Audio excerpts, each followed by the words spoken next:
All right, we're here with Gary Johnson. First of all, what have you been doing in New Hampshire and other places? Well, just keeping on the road. Of course, with all the budget discussions right now, it's really relevant. I mean, the Congress is coming up with what, $38 billion in reduction to the current budget that's in process. You know, talk of $100 billion next year. Rand Paul's got a proposal for $500 billion when the number should be $1.6 trillion, which is what I would be advocating, balancing the federal budget. I just think we're on the verge of an imminent financial collapse. I really believe that. Give me a little more detail about that. The imminent financial collapse? Yeah. Well, it would be, this week, Moody's downgraded Spain's debt, and I'm not thinking that's what precipitates this, but it would be some downgrades, and then it would be Spain actually coming to market with its debt and no appetite for the debt. Of course, yield would go up a couple of points to try and attract investors, and maybe that doesn't happen, and maybe all of a sudden government debt worldwide is put under the microscope. And that's what's so scary in this country is the Federal Reserve is buying up our own debt, which is unprecedented. And we really don't know how that's going to end up. I don't think anybody can predict how this is going to end up. But the Democrats say the Republican proposal is draconian, that it's harming small children, the elderly. And of course, the irony behind this is that this is just absolutely nibbles relative to what it needs to be. So, yeah, someone said earlier this week, I saw something online, someone said it's a rounding error. That's what this is. This is a rounding error. It is a rounding error when really the one thing government could do and should do is balance the budget. And I think that it's imminently doable.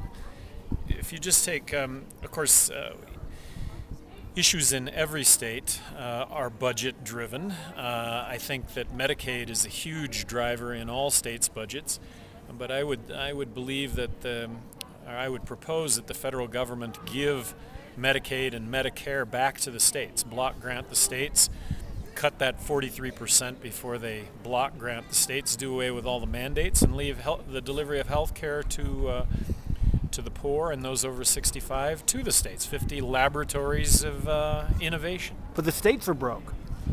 Well, the states are broke because right now Medicaid's kind of an open-ended, yes, the states are broke. But if given a finite amount of money, and here's how it's got to work within that finite amount of money, I think states will be the ones that will drive the solutions to health care. Medicare is really going to engulf the entire federal budget here in a very short amount of time if it's not brought under control. And Medicaid is the big budget buster in every state.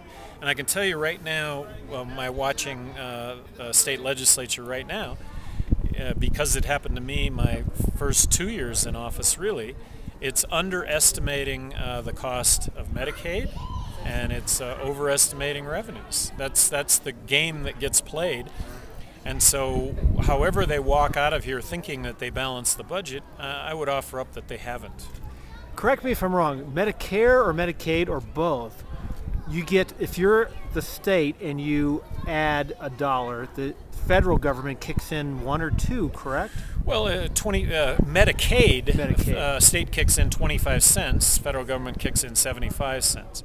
Medicare, which is completely open-ended. Medicare is simply a fee for service, and it's nationwide, and it's over 65. That's the one that's blown the lid off of the federal budget, and will continue to do that. And if it's not brought under control, it's going to be our demise.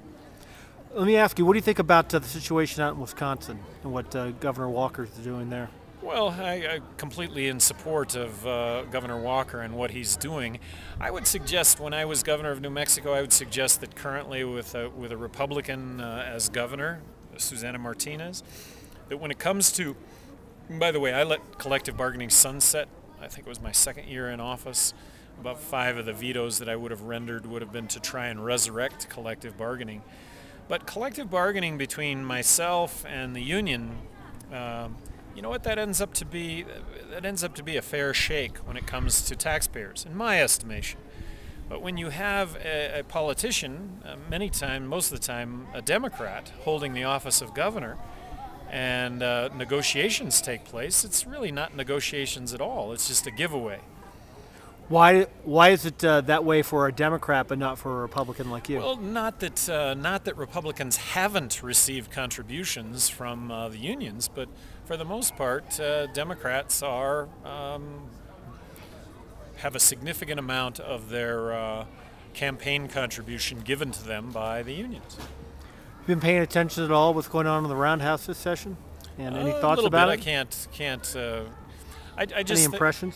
Well, I'm going to leave you with this one, and that's what I was mentioning earlier. I'll just bet that the budget's not balanced because of, and this isn't to fault Susana Martinez in any way. It was my learning curve when I was up here. Is it's real easy to underestimate costs, and is it done purposefully? I think it is almost, and it's really easy to overestimate revenues. Some of her initiatives have been blasting this driver's license bill for illegal aliens, and also photo voter ID, those sorts of things. Do you feel that maybe she might be taking her eye off the ball, whereas the real big ball is the budget and the other social issues can maybe step aside? Well, maybe so. The notion that an illegal immigrant should be able to get a driver's license, I don't think that that's right. So that's something that needs to be fixed. And is that really the case? Is it, I mean, help me out. What is the issue with illegal driver's license? No, the state isn't knowingly giving an illegal immigrant a driver's license, are they? They're just requiring that a certain identification be produced, and as long as that identification or verification of residency or whatever is produced, they're not asking for illegal legal status. They're not asking for citizenship. They're not asking for a green card. Am I right? Right, but the argument from the Martinez side is that since New Mexico is one of only 3 states that grants this, it's becoming a magnet for people, whether they're Hispanic, Mexican, Polish, East Indian, to come here, and because by default, a driver's license is just a driver's license, but it's more than that. It's, in a practical sense, it's it allows you to get on an airplane, allows you to travel, allows you to get a job. Has anyone quantified the number of illegal immigrants that have gotten a driver's license? No, because I think by its very nature, if you come in and you apply for a driver's license, that's my point. It's unknowable. I don't know how big of an issue it is. So do you think politically she might be wasting her energy on this thing, and maybe that might be better served somewhere else? Well, no, not if it's a big problem. And maybe it is. Maybe it's a big problem. Maybe 1 in 3, maybe 1 in 2 are illegal immigrants.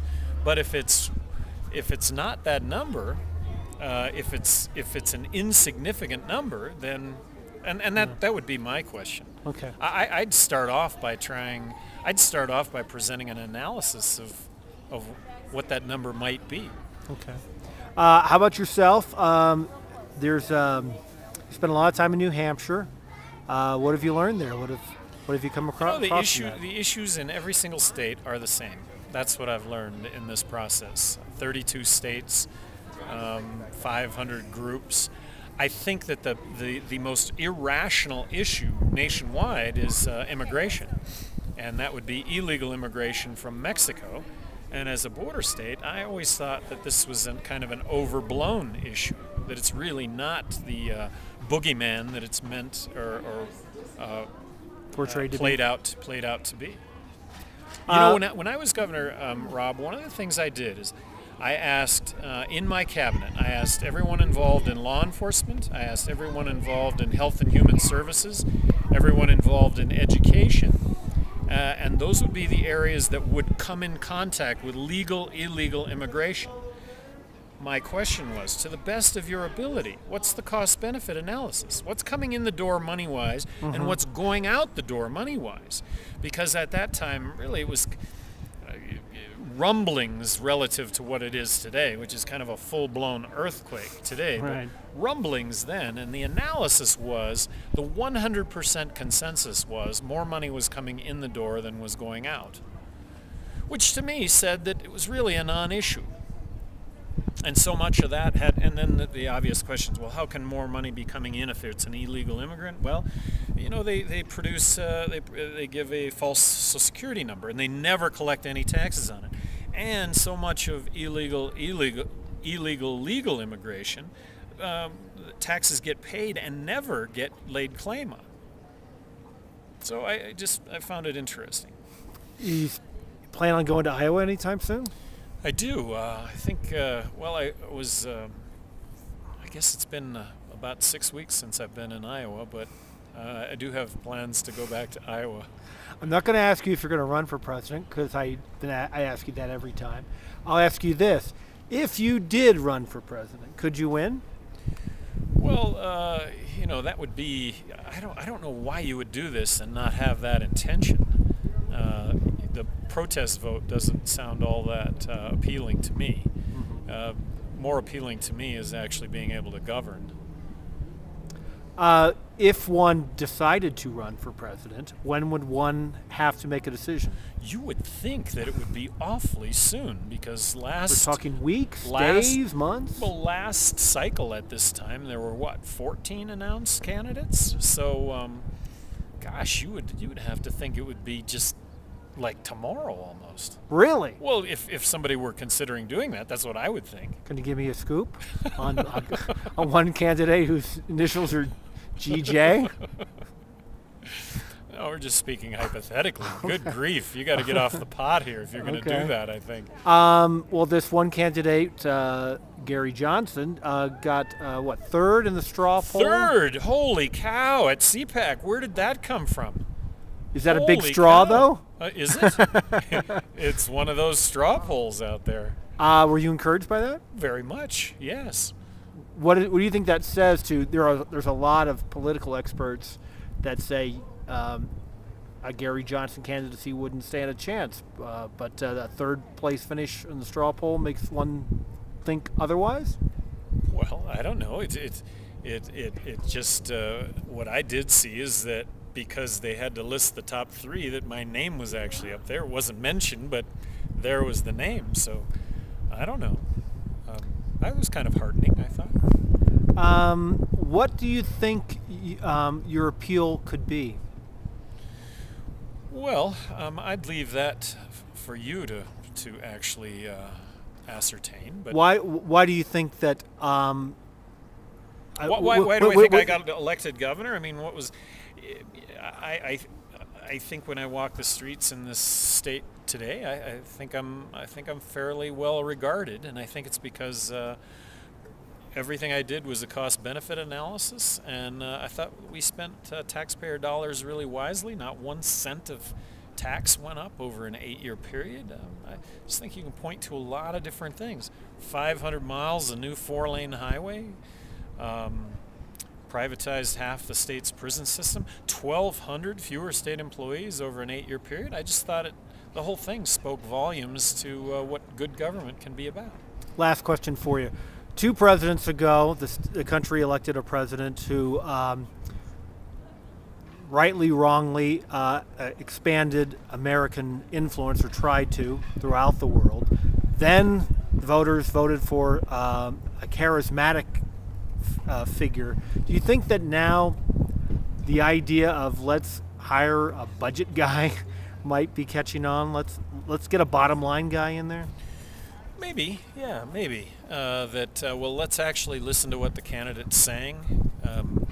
Let's actually hold a candidate's feet to the fire relative to what they were saying. Bush, you know, he grew.